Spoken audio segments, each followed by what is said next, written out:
So మీరు మీ హస్బెండ్ని unfollow చేశారు, all of you sudden marriage, all of you sudden unfollow, why? Why అని ఏం లేదు, నా ప్రొఫెషనల్ అంతా పర్సనల్ కిందకి తీసుకురావద్దని అన్ఫాలో చేసేసాను అంతే. అన్ఫాలో కానీ తను కూడా చేశారు కదా, తను కూడా ప్రొఫెషనల్ గా ఉంచుకుందాం అనుకున్నాను. ప్రొఫెషనల్ గా ఉంచుకున్నారు అంటే ఎందుకని? మీరు ఒకరి ప్రొఫెషన్ ఒకరు ఇష్టపడే ఒకరి ప్రొఫెషన్ లోకి అంటే ఇద్దరు కొలాబ్ చేసుకునే వాళ్ళు. ఒకరి ప్రొఫెషన్ ఒకరు ఇష్టపడలేదు మేము. నా ప్రొఫెషన్ తనకి ప్రాబ్లం అవ్వలేదు, తన ప్రొఫెషన్ నాకు ప్రాబ్లం అవ్వలేదు. నేను బిజినెస్ లోకి వెళ్ళాలని కానీ తను యాక్టింగ్ లోకి రావాలని కానీ అనుకోలేదు. రాసుకోండి రా నాన్న.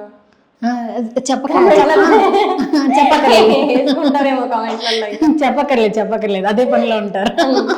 సో ఎంత కావాలంటే అంత. సో అంటే నేను ఫర్దర్ గా మామూలుగా ఇంటర్వ్యూస్ అట్లా చూసినా మీ ఇద్దరి యొక్క సాంగ్స్ కానీ ఇద్దరితో మీరు రీల్స్ లో కూడా మేము చూస్తున్నాం, చాలా మంచి బాండింగ్ ఉన్నది. లైక్ మీ యొక్క ప్రొఫెషన్ ని తను మంచిగా సపోర్ట్ చేస్తున్నట్టు మీరు normal. Thank you so much. ఊరుకోండి. Next question. ఇది కూడా ఇది తమ్మునేలికే ఎక్స్పెక్ట్ చేశాను నేను. ఇది తమ్మునేలికే పట్టుకుంది అలాగా. ఓకే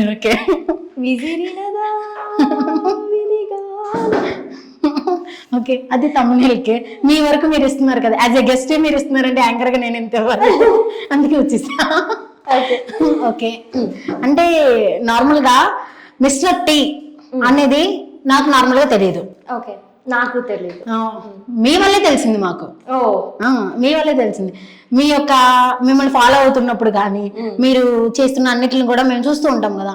ప్రతిసారి కామెడీ చేసేది కాస్త ఎప్పుడు చూసిన మిస్టర్ టీ అంటే ఒకటైతే కొలాబరేషన్ అనుకోవచ్చు, రెండైతే సరే ఫ్రెండ్షిప్ అనుకోవచ్చు, మూడైతే రిలేషన్షిప్ అనుకోవచ్చు, నాలుగు కాస్త చేసి మ్యారేజ్ ఇరిటేషన్ అయిందా అంత అంటే పబ్లిక్ చెప్పలేము. ఓకే మ్యారేజ్ చేసుకున్నారు కదా, అంటే ఇన్స్టాగ్రామ్ కొలాబరేషన్ వల్లే అంటే మీరు మీట్ అయ్యారని చెప్పి అంతేనా? ఎలా స్టార్ట్ అయింది? ఏ నమ్మకంతో మ్యారేజ్ వరకు వెళ్ళారు? నమ్మకం అని ఏం లేదు, ఇట్స్ ఆల్ అబౌట్ ఛాన్స్.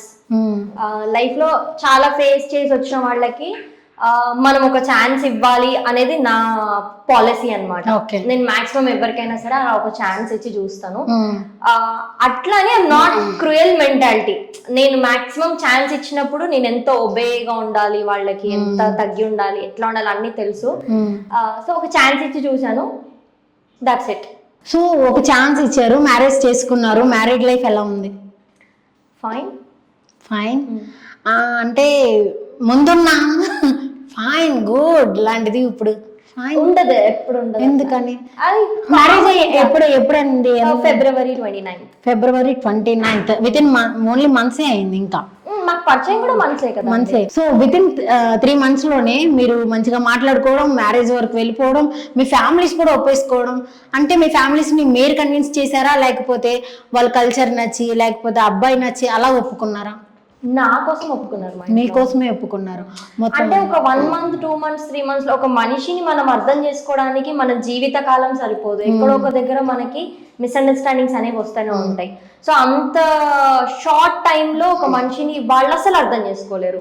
అంటే నేను చూసిన ఫీచర్స్, నేను హస్బెండ్ అనుకున్నాను కాబట్టి నేను కొన్ని ఫీచర్స్ చూసి ఉండొచ్చు, వాళ్ళు ఇంటికి అల్లుడు అనుకుంటారు కాబట్టి వాళ్ళు ఖచ్చితంగా ఒక నెగిటివ్ పాయింట్ ఆఫ్ వ్యూ లోనే చూస్తారు. వాళ్ళకి వచ్చే క్వశ్చన్స్ వాళ్ళకి వస్తాయి ఆటోమేటిక్ గా.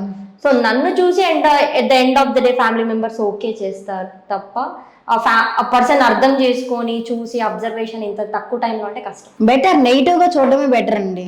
నెగిటివ్ గా చూసారనుకోండి, వాళ్ళు తెలుసుకునే కొద్ది పాజిటివ్ వస్తుంది. పాజిటివ్ తెలిస్తే నెగిటివ్ అని తెలిస్తే మోసపోతాం కదా, అంతే కదా. నెగిటివ్ గా చూడడమే బెటర్. ఫస్ట్ చూడగానే అనుమానించాలి, తర్వాత అర్థం చేసుకుందాం. కానీ అలా అనుమానించకపోతే మనకి చాలా ప్రాబ్లమ్స్ వస్తాయి. ప్రతి ఒక్కరిని నేనైతే కనుక ఫస్ట్ అనుమానిస్తానండి. నా మోటో నేనైతే ప్రతి ఒక్కరిని పాజిటివ్ వేలో చూస్తారా? ఓకే. ఎందుకోసం అంటే నేను హీరోయిన్ మెటీరియల్ కాదు కాబట్టి, కమెడియన్ మెటీరియల్ కాబట్టి అందరిని పాజిటివ్ గానే చూస్తాను. అందరికి మాక్సిమం ఒక ఛాన్స్ ఇచ్చి చూస్తాను. ఒకవేళ అది లిమిట్స్ క్రాస్ అయ్యి ఎక్స్టెండ్ అయ్యి నాకు హార్మ్ అనిపిస్తే నేను ఖచ్చితంగా విలన్ అయిపోతాను. ఓకే, నేనైతే ఫస్ట్ వెళ్ళలేనండి, వాళ్ళు మంచి వాళ్ళని తెలిస్తే హీరో అవుతా. అదే బెటర్. నేను ఇప్పుడు అందులోకి ఆ జోనర్లోకి వెళ్దాం అనుకుంటున్నాను. ఓకే, నేను వెళ్ళనే, ఫస్ట్ నుంచి వెళ్ళనే. ఏదన్నా అంటే దాన్ని నెగిటివ్ గానే చూస్తా. అది మనం నెగిటివ్ గా చూస్తే దాన్ని తెలుసుకునే కొద్ది అర్థం అయితే అది పాజిటివ్ అనుకోండి, మనం చూడక్కర్లా అదే పాజిటివ్ అయిపోద్ది కదా. అంతే, అదే నెగిటివ్ ని మనం పాజిటివ్ గా చూసి, నేను ఐఎమ్ నాట్ ఏ దట్ సన్యాసి టైప్, మాంకిని కాదు, మంకీ. సో అలాగైతే కనుక మీరు మీ యొక్క బిఫోర్ మ్యారేజ్ ఆఫ్టర్ మ్యారేజ్ ఎలా ఉంది, ఏం నేర్చుకున్నారు, అంటే డిఫరెన్స్ ఏంటి? బిఫోర్ మ్యారేజ్ అంటే నేను సింగిల్, ఆఫ్టర్ మ్యారేజ్ అంటే నా ఫ్యామిలీ అన్ని యాక్సెప్ట్ చేస్తుంది. నేను మ్యారేజ్ చేసుకున్న తర్వాత వాళ్ళ ఫ్యామిలీ కూడా అన్ని యాక్సెప్ట్ చేయాలనుకోవడం నా పిచ్చితనం అనమాట. అయ్యో. సో ఎవరైనా సరే అట్లా యాక్సెప్ట్ చేయరు, ఎందుకంటే ఒక్కొక్కరి మైండ్ సెట్ ఒక్కొక్కలాగా ఉంటది. సో ఇప్పుడు నా ఇంట్లో వాళ్ళకి నేను సమాధానం చెప్పాల్సిన అవసరం లేదు. అక్కడికి వెళ్తే ప్రతిదానికి సమాధానాలు చెప్పాలి, ప్రతిదానికి రిక్వెస్ట్లు ఉంటాయి, ఆర్డర్లు వస్తాయి. సో ఇలాంటివి ఎప్పుడు చిన్నప్పటి నుంచి 25 years లో ఫేస్ చేయలేదు కాబట్టి అది కొంచెం కొత్తగా అనిపిస్తుంది అనమాట. రిజెక్షన్స్, రిక్వెస్ట్లు ఇవి ఎక్కువ అయిపోతే చిరాకు అనిపిస్తుంది. అంటే 3 months లో మేము ఇవన్నీ తెలుసుకున్నాము అంటే ఎటువంటి నమ్మకంతో మీరు ఆ స్టెప్ వేసారు? విత్ ఇన్ మంత్స్ లో కూడా మళ్ళీ మీకు ఏం లేదు, ఛాన్స్ అంతే. ఒక పర్సన్ కి ఒక ఛాన్స్, చాలా పెద్ద ఛాన్స్ కాదు, మిస్టేక్ చేశానని అనిపించలేదా? అనిపించలేదు. నేను ఆ సిచ్యువేషన్ అసలు రిగ్రెట్ అవ్వట్లేదు, ఎందుకంటే నాకు ఇది ఒక ఎక్స్పీరియన్స్ లైఫ్ లో. ఇప్పుడు నాకు ఫ్యూచర్ లో ఏమైనా, ప్రెసెంట్ నేను ఎలా ఉన్నానో ఫ్యూచర్ లో ఎలా ఉంటానో, ఇదంతా ఎక్స్పీరియన్స్ అన్నమాట నాకు. నేను రిగ్రెట్ అవ్వడం కానీ, అరే నేను ఆ డెసిషన్ తీసుకోకుండా ఉండాల్సింది అని నేను ఎప్పుడు ఫీల్ అవ్వను. తీసుకున్నాను అనుకో, వన్స్ తీసుకున్నాను అనుకో, ఫుల్ రెస్పాన్సిబిలిటీ నేనే తీసుకోవాలి. అఫ్ కోర్స్ ఇప్పుడు నేను సంతోషంగా ఉండాలా, బాధగా ఉండాలా, అవన్నీ నా మీదనే డిపెండ్ అయి ఉంటాయి కదా. అంటే ఒక ఛాన్స్ అనేది మీరు లైక్ ప్రతి ఒక్కరికి ఇవ్వకూడదని అనిపించలేదా? ప్రతి ఒక్కరికి ఇవ్వలేదు నేను ఎప్పుడు.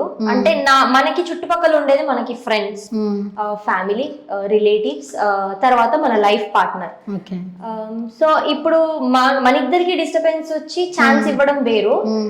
మీ లైఫ్ లో మీరు ఆల్రెడీ వేరే వాళ్ళతో సఫర్ అయితే నేను వచ్చి ఇచ్చే ఛాన్స్ వేరే ఉంటుంది. So I'm there for you, నేను ఉన్నాను, నేను చూసుకుంటానని ఇచ్చే ఛాన్స్, అది ధైర్యం అనుకోండి.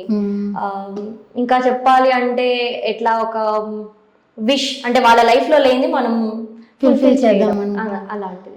ఓకే, ఇలాంటి థింకింగ్ వల్ల చాలా సఫర్ అవుతాం, లోన్లీ అయిపోతాం ఒక పాయింట్ కి వచ్చేసరికి. ఎందుకంటే మనలాగా వాళ్ళు ఆలోచించరు, అరే పర్సన్ మంచిగా ఉన్నాడు కదా వాడేసుకుందాం అన్న ఫీల్ లోనే చాలా మంది ఉంటారు. అందులో ఇంకా అమ్మాయిలు అట్లా థింకింగ్ తో, మెంటాలిటీతో ఉన్నారంటే వాళ్ళని ఇంకా ఎంతవరకు దిగజార్చి చూడాలో అంతవరకు దిగజార్చి చూస్తారు.